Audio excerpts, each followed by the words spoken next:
Eşik babama mutlu olsun. Rahmat. Eğlencesiniz varsınız. Gelin mutlu olsun. Kızlarımız mutlu olsun dedim. Hatta gelin bekliyorum. Şimdi ilgilik olsun, amancılık olsun. Tutuktayız.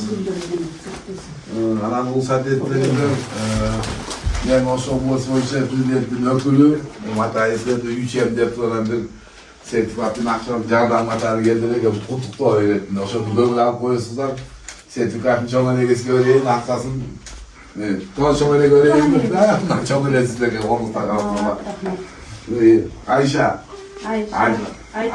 Aydınay, Arçınay. Ayçılay. Kanday kızlarınız? Yaxşı. Anlaşılsın. Siz candan beri otasınız. Yok, ben bugün geldim, ben kolumu sındırıp alıp videomun. Ayakta ayıldamın, apası yerden beri otadı. Candan 5 kere, kız kere var, 3 falan var. 3 kere, bir balanı karıştırayım olur, doymaz bir 3 kızdı. Bize torol kaçtı da yakşı olur, yakşı. Bunlar tüzü gelmiyor. Yakşı olur, yakşı. En soğukta olsun kızlar olsun. En yıldızına kızmak kılgan. Yakşı görünüş bu.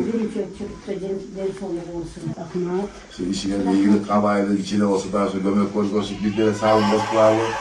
Mesele olsa hayrınızdan, rayon mahkemeden bu yerde özgürlüğün hakimi.